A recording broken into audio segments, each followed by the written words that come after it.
Halo, selamat pagi nakku. Apa kabar kalian hari ini? Semoga semuanya dalam keadaan sehat-sehat saja ya.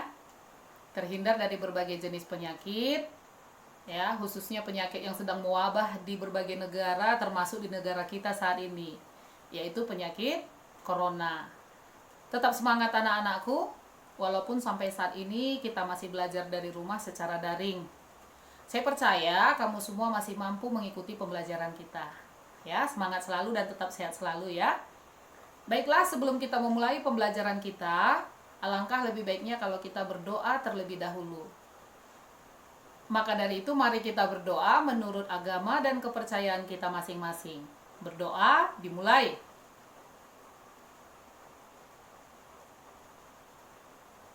Berdoa selesai. Baiklah, pokok bahasan kita hari ini ya, atau materi pembelajaran kita hari ini dari buku paket IPA kelas 9 halaman 90 sampai 99. Ya, judulnya Perkembangbiakan pada Hewan. Sekali lagi ya, kamu bisa membuka buku IPA kamu halaman 90 sampai 99, judulnya Perkembangbiakan pada Hewan. Ya. Adapun tujuan pembelajaran kita, nakku, setelah mengikuti proses pembelajaran secara daring ini, maka kamu sebagai peserta didik diharapkan dapat dan mampu: 1. Menjelaskan perkembangbiakan secara aseksual dan seksual pada hewan. 2. Mampu mengidentifikasi macam-macam perkembangbiakan secara aseksual pada hewan. 3. Mampu mengidentifikasi macam-macam perkembangbiakan secara seksual pada hewan berdasarkan perkembangan embrionya. Jadi itu materi kita hari ini, nakku ya, tujuan pembelajarannya ya.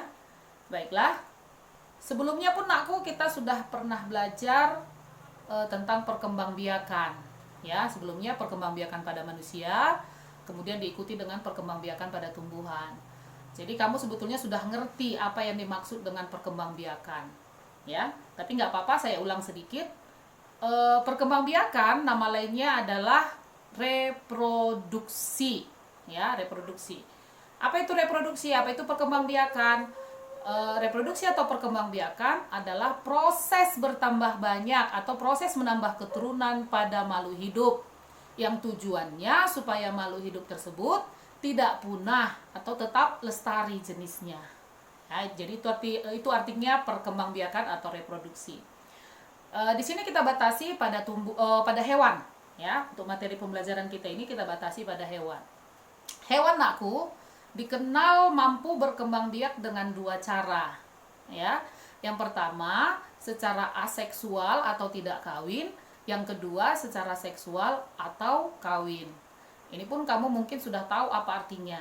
Kalau aseksual berarti pertambahan individu, pertambahan makhluk hidup tersebut tidak melibatkan jenis kelamin. Artinya satu tubuh makhluk hidup bisa bertambah banyak menjadi generasi yang baru. Itu dia ya.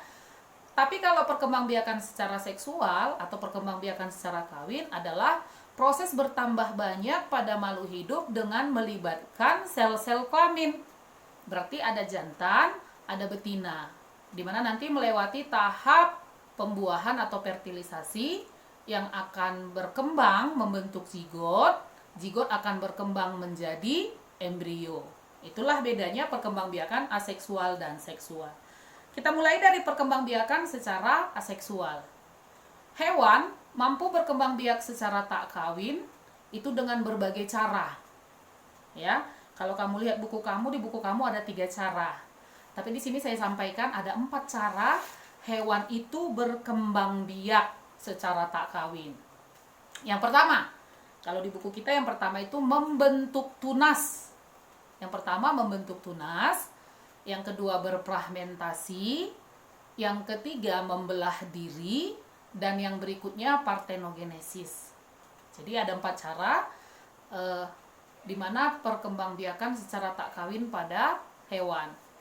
Yang pertama tadi membentuk tunas, yang kedua berfragmentasi, ketiga membelah diri, dan berikutnya partenogenesis. Ya, kita bahas satu persatu.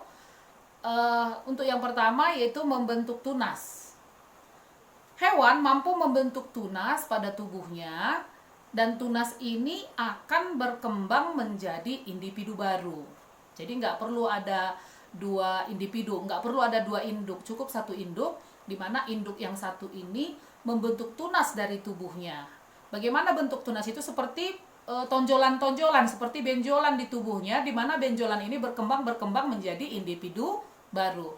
Nah, membentuk tunas ini biasa ditemukan pada organisme tingkat rendah, hewan tingkat rendah, ya, seperti dari kelompok Avertebrata, yaitu dari Porifera dan Coelenterata, ya, hewan tingkat rendah Porifera dan Coelenterata, yang contohnya salah satunya adalah hidra atau ubur-ubur, ya, kamu mungkin mengenal ubur-ubur atau hidra.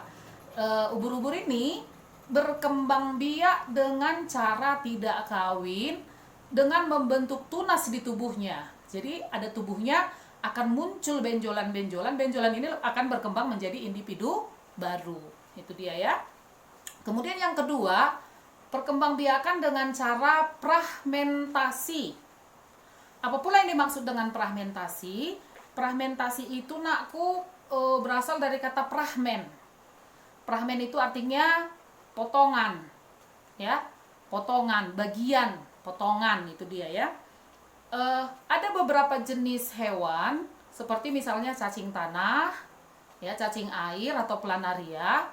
Hewan ini bisa berkembang biak dengan memotong tubuhnya sendiri, ya, tubuhnya terpotong sendiri menjadi dua, jadi satu tubuh jadi dua, di mana kedua tubuhnya ini akan membentuk individu baru. Jadi satu tubuh terpotong atau berfragmentasi menjadi dua, dan kedua bagian tubuh yang terpotong tadi terbentuklah individu baru. Itulah yang dimaksud dengan fragmentasi, ya. Biasa dilakukan hewan seperti cacing. Nanti bisa kamu buktikan, ambil cacing tanah, bagi yang nggak takut, ya, ambil cacing tanah, potong jadi dua, ya, potong jadi dua, maka cacing tanah yang sudah kamu potong jadi dua tadi tidak akan mati, nakku, bahkan akan bertambah panjang. Satu sisi akan bertambah panjang, sisi yang lain pun akan bertambah panjang. Berarti satu tubuh jadi dua individu baru. Itulah yang dimaksud dengan fragmentasi. Kemudian cara yang ketiga adalah membelah diri. Ini juga biasa dilakukan oleh mikroorganisme atau makhluk hidup tingkat rendah, ya, mikroorganisme. Contohnya amuba. Amuba itu adalah salah satu jenis individu yang mampu membelah diri. Bagaimana cara dia membelah dirinya? Satu tubuh terbelah menjadi dua, maka disebut pembelahan biner. Satu tubuh terbelah menjadi dua, dan kedua tubuh yang sudah terbelah tadi akan membentuk individu baru. Jadi satu jadi dua, dua jadi empat, empat jadi delapan, dan seterusnya, ya. Demikian caranya, ya. Kemudian yang berikutnya adalah proses perkembangbiakan dengan partenogenesis. Apa pula yang dimaksud dengan partenogenesis? Adalah proses di mana hewan tidak memerlukan jantan, ya, tidak memerlukan jantan, tapi bisa menghasilkan individu baru. Contohnya ini terjadi pada semut, ya kan, pada tawon, pada kutu air. Jadi hewan-hewan yang saya sebutkan barusan ini, mereka tidak perlu jantan untuk membuahi tubuhnya, tapi dari tubuhnya sendiri bisa dihasilkan individu baru dengan cara menghasilkan telur, ya. Itu dia. Jadi ada 4, ya, nak, ya, kalau secara aseksual. Pertama tadi apa? Pertama dengan cara membentuk tunas, yang kedua dengan cara apa tadi? Fragmentasi, ketiga membelah diri, dan berikutnya partenogenesis. Itu kalau secara aseksual. Nah, berikutnya kita masuk ke perkembangbiakan dengan cara seksual pada hewan. Tadi di awal sudah Ibu ingatkan, yang dimaksud dengan perkembangbiakan secara seksual adalah secara kawin. Kalau dikatakan kawin berarti melibatkan sel kelamin, ya, ada kelamin jantan, ada kelamin betina. Dari sel kelamin jantan akan dihasilkan sperma, dari sel kelamin betina akan dihasilkan sel telur, kemudian terjadi pembuahan atau fertilisasi. Fertilisasi selanjutnya menghasilkan zigot, zigot berkembang menjadi embrio, demikian seterusnya, ya kan? Nah, untuk hewan Ya, untuk hewan berdasarkan perkembangan embrionya dikenal ada 3 cara berkembang biaknya. Ya, di bukumu bisa kamu lihat dari halaman 95 mulai aku. Ya, itu dia. Apa saja? Yang pertama, hewan yang disebut dengan hewan pipipar. Ya, sekali lagi, hewan yang disebut hewan pipipar.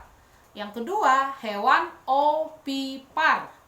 Ya, pipipar, opipar, dan selanjutnya opopipipar. Ada 3 ya. Itu berdasarkan perkembangan embrionya. Mari kita mulai satu persatu. Yang dimaksud dengan hewan pipipar adalah hewan yang menghasilkan individu baru dengan cara beranak. Pipipar, beranak ya. Contohnya apa? Banyak contohnya. Kucing, anjing, itu contohnya. Ya. Kemudian ada yang kedua, hewan yang berkembang biak dengan cara opipar. Opipar berasal dari kata opum. Opum artinya sel telur, ya. Hewan yang berkembang biak secara opipar itu contohnya apa? Ya, yang bertelur maksudnya ya, Nak, yang bertelur. Contohnya apa? Katak, ya kan? Ikan. Kebanyakan dari ikan, ayam ya. Kamu mungkin sudah tahu, itulah yang berkembang biak dengan cara bertelur. Dan yang berikutnya adalah hewan yang berkembang biak dengan cara opopipipar. Apa pula opopipipar? Bertelur dan beranak. Ya, berarti bisa bertelur dan beranak. Ini ditemukan pada contoh hewan seperti jenis hewan melata. Ya, ular, kadal, itu contohnya ya. Jadi, kalau secara seksual dikenal ada 3, itu tadi opipar, pipipar, dan opopipipar. Ya, opipar bertelur, pipipar beranak, opopipipar bertelur dan beranak. Jadi gampang sebetulnya aku mengingatnya. Kalau secara seksual tadi ada 4, kalau secara seksual ada 3. Nah, itu saja mungkin pembelajaran kita hari ini, Nakku. Nggak ada susahnya ya. Itu aja pembelajaran kita hari ini. Semoga kamu bisa mengerti. Ya. Namun demikian, setelah kamu tonton video ini, saya akan kasih kesempatan kepada kamu untuk bertanya. Ya. Apa yang nggak kamu pahami, mana yang nggak kamu mengerti, bisa kamu tanyakan. Ya. Demikian pembelajaran kita hari ini. Semoga semuanya kamu tetap sehat-sehat saja. Tetap mengikuti protokol kesehatan, ya. Jangan lupa memakai masker, mencuci tangan, menjaga jarak aman ya, 1 meter. Kan gitu ya anjuran pemerintah ya. Tetap semangat, selamat pagi dan selamat belajar.